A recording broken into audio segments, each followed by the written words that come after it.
Bismillahirrahmanirrahim. Assalamualaikum warahmatullahi wabarakatuh. Halo teman-teman, apa kabar? Mudah-mudahan tetap dalam keadaan sehat ya. Dan tentunya meskipun kita masih dalam kondisi pembelajaran jarak jauh, kita semua tetap harus semangat untuk belajar. Bersama dengan Miss Ririn, pada pertemuan kali ini kita akan kembali belajar IPA, yaitu tentang konduktor dan juga isolator, serta bagaimana penggunaannya dalam kehidupan sehari-hari. Tentunya ini masih berhubungan dengan materi yang telah kita pelajari sebelumnya mengenai panas. Kira-kira apa ya yang dimaksud dengan konduktor, isolator, serta penggunaannya dalam kehidupan sehari-hari? Simak penjelasan Miss Ririn berikut ini. Akan tetapi sebelum itu, mari sama-sama kita membaca basmalah terlebih dahulu. Bismillahirrahmanirrahim. Semoga Allah memberikan kemudahan kepada kita semua. Amin. Sekarang kita perhatikan gambar berikut. Pertama ada kursi, handuk, cermin, dan juga panci. Benda-benda tersebut terbuat dari apa ya? Kursi di sini terbuat dari kayu. Handuk terbuat dari kain atau berbahan kain. Cermin tentunya terbuat dari kaca dan juga panci terbuat dari logam. Benda dan bahan-bahan tersebut ternyata memiliki kemampuan yang berbeda dalam menghantarkan panas. Maksudnya seperti apa? Kita lihat ya. Berdasarkan kemampuannya dalam menghantarkan panas, benda dibedakan menjadi dua, yaitu benda konduktor dan isolator. Sekarang mari kita bahas satu persatu dari kedua benda tersebut. Konduktor yaitu bahan yang dapat menghantarkan panas dengan baik. Di sini yang perlu kita ingat yaitu menghantarkan panas dengan baik. Kita lihat contohnya ya. Contoh benda berbahan konduktor bisa kita lihat dari teflon, sendok dan garpu, jendela, dan juga paku. Teflon untuk bagian badannya di sini terbuat dari logam seperti aluminium. Sendok dan garpu juga terbuat dari logam, biasanya menggunakan stainless steel.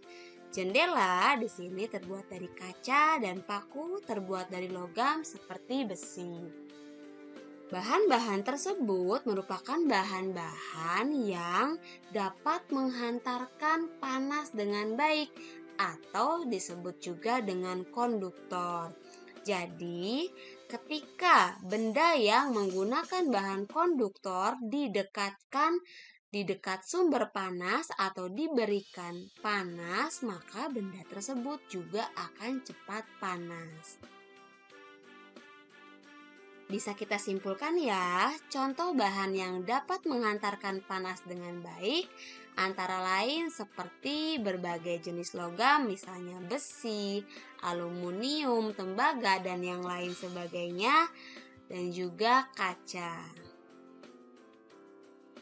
Berbeda dengan konduktor, untuk isolator yaitu bahan yang tidak dapat menghantarkan panas atau penghantar panas yang buruk. Kita lihat contohnya ya. Contoh benda berbahan isolator, misalnya di sini ada lap.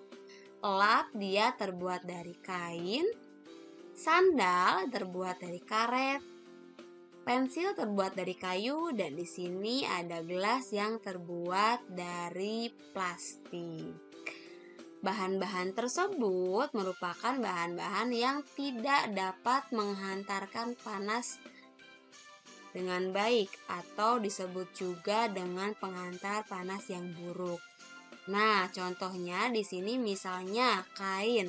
Ketika kita mengangkat panci misalnya dari atas kompor agar tangan kita tidak merasakan panas, kita bisa mengakalinya dengan menggunakan kain seperti itu.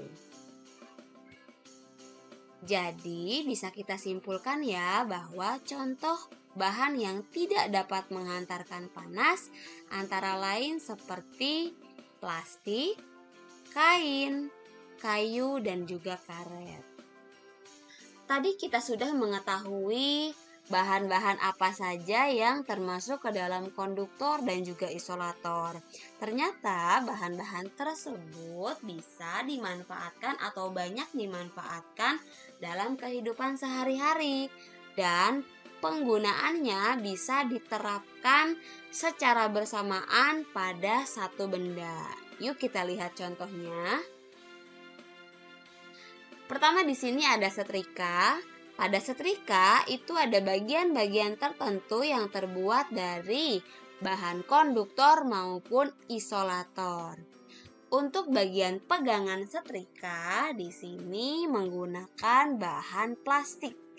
Seperti yang kita ketahui, plastik ini termasuk ke dalam jenis bahan isolator.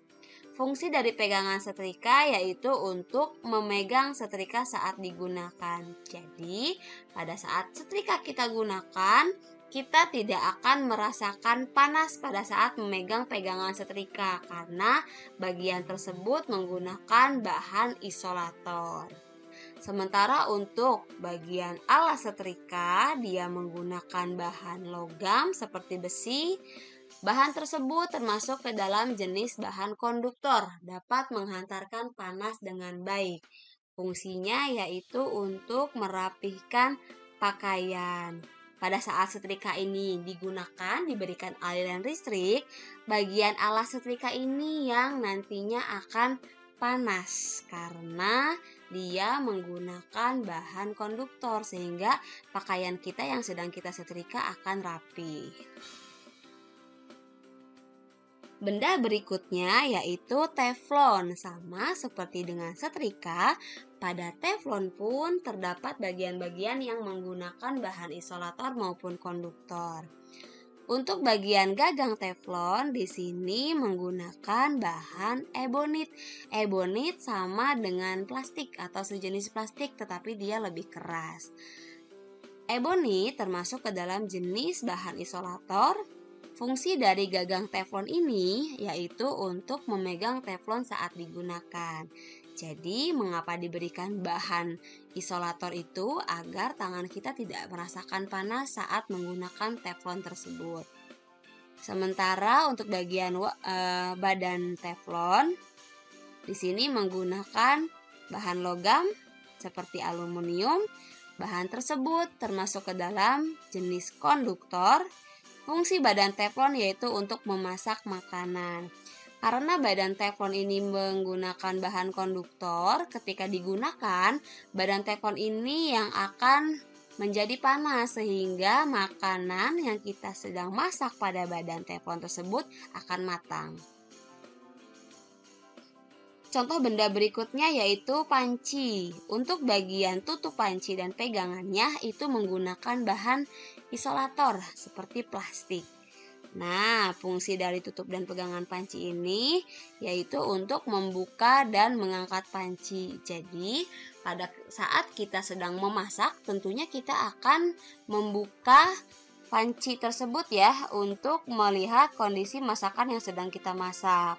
Agar tangan kita tidak merasakan panas, maka dari itu tutup panci misalnya di sini diberikan bahan isolator. Sementara untuk badan panci di sini terbuat dari logam seperti aluminium. Bahan tersebut termasuk ke dalam bahan konduktor. Fungsi dari badan panci yaitu untuk memasak air misalnya, memasak makanan dan sebagainya. Oke teman-teman, sekarang mari kita identifikasi benda-benda berikut ini untuk menambah pemahaman kita. Pertama ada spatula, wajan, sarung tangan, dan juga meja. Sebutkan bahan dari benda-benda tersebut. Untuk spatula, bagian pegangannya di sini terbuat dari kayu dan juga untuk bagian ujungnya terbuat dari apa? Ya, logam seperti aluminium. Sementara untuk badan wajan di sini terbuat dari logam ya, seperti aluminium. Sarung tangan terbuat dari kain dan meja terbuat dari kayu. Sarung tangan dan meja berbahan kain ataupun kayu itu termasuk ke dalam jenis isolator, sementara logam pada wajan dan spatula ini termasuk ke dalam jenis konduktor ya. Oke, teman-teman, mudah ya belajar mengenai konduktor dan isolator. Sekarang, silahkan dicatat materi tersebut pada worksheet yang telah disediakan. Semangat! Alhamdulillahirrabbilalamin, teman-teman, tadi kita semua sudah mempelajari tentang apa yang dimaksud dengan konduktor dan juga isolator serta bagaimana penggunaannya dalam kehidupan sehari-hari. Mudah-mudahan apa yang tadi sudah kita pelajari bersama dapat memberikan manfaat untuk kita semua. Amin. Sekarang jangan lupa dikerjakan worksheetnya dan sampai bertemu di pertemuan selanjutnya. Wassalamualaikum warahmatullahi wabarakatuh.